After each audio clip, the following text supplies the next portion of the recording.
There's one decision in this shot or on this shoot, only one, that if you miss it, nothing else will matter. Not the lighting and not the exposure, not even your retouch and your special processes that you use afterwards. They won't work. Get it wrong and you can't fix anything. What I want you to learn from this particular shoot, this particular image that I'm showing you on screen here, I want you to recognise the importance of crafting that image before you even press the shutter or even raise the camera to your eye. This is what I call TRIÅME. TRIÅME is the way of seeing before shooting. Because once you can do that, you can stop trying to repair photographs before you take them. You read every scene and every moment before you press the shutter. That's what I call TRIÅME, and that's the way to see before you shoot. I had no control over the elements. I was told just to get on and get the shot and use my skills as a creative photographer. Sequence of 3 elements, 4 elements into one standalone shot. Look at this picture that I've put up here. This has 3 elements: the DC-3, the crash plane in Iceland. It's got amazing skies. So my first instinct was to shoot from this side. So when I looked at it, I was drawn to the windows. And I thought somewhere in here, I'd get a nice shot. But of course, the light isn't very good. In that moment, I decided to move the shot around. So I walked to a different part of the front of the aircraft. And I came up with this shot. And at that time, the sky opened and I saw the shot. I wanted to place her somewhere in here or here. I really wanted to place her in this position here and create an image that had a great sense of scale, depth. So when I put the model in this position, in my mind I knew it was going to work. And this was the perfect positioning because you've got that rule of third, that rule of third, that rule of third, or you got her head here crossing the line of the plane, breaking up the line of the aircraft.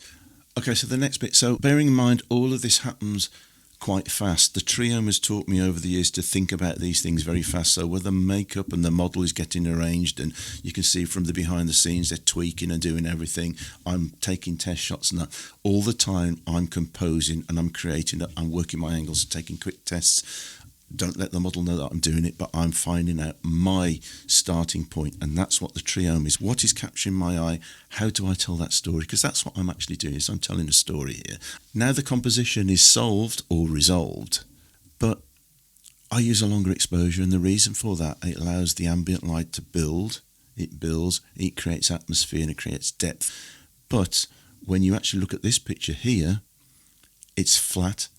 The light has gone too far behind the horizon, so all the lighting, there's no contrast in the shot. Decision 3. Now the location has the atmosphere that I want. I've created another problem. The atmosphere was strong enough to overpower the model. There's not enough light on the model, even though with the ambient light and the light dipping, there's still not enough light to make that shot work without burning out the sky or creating really flat or really dark images. This is where I decided to use a bit of flash to be, not because the scene was dark and not because I wanted the photograph brighter. The flash had one job, and that was to hold the model inside the exposure I'd already built.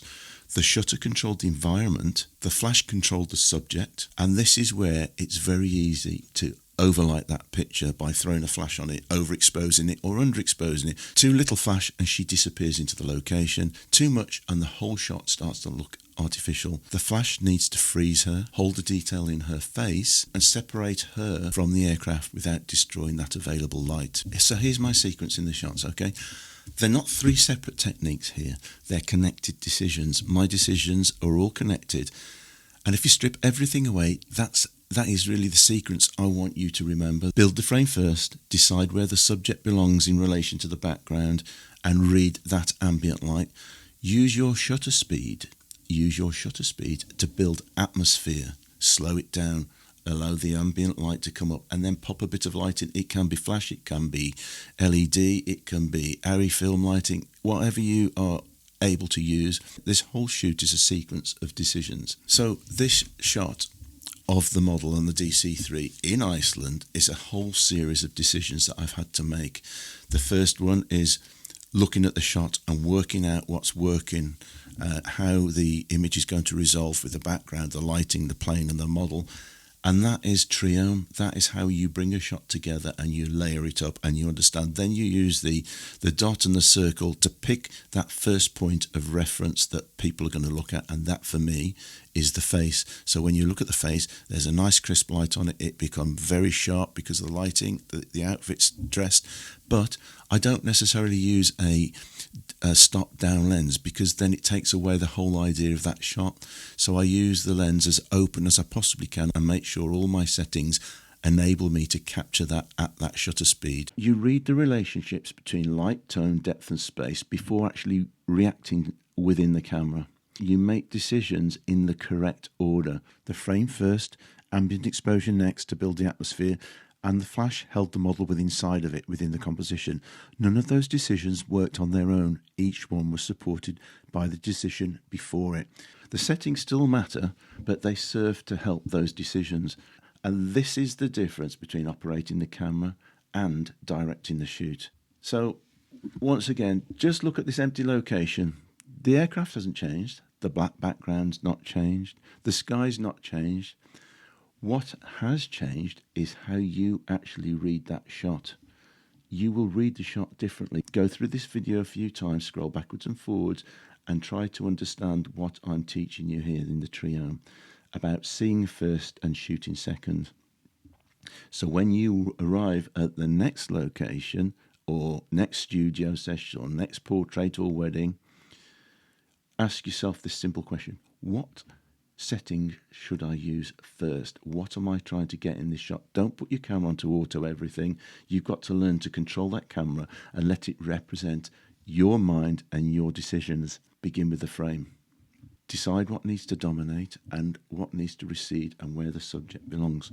Then use a shutter to build the environment and use the light to hold the subject within inside of it. You begin to direct the picture. The photograph wasn't found. If you like this video, I'm James Nader. I've been active on YouTube since March, April. What I've learned over the last 20 years as a photographer, creative advertising and fashion. If you like what I've said, click the link, subscribe, make a comment if you want. Look in the description below. There's 2 links, one to TRIÅME and one to NVOS. These are system PDFs that I'm giving away free. So I look forward to seeing you on the next one. I'm James Nader, over and out.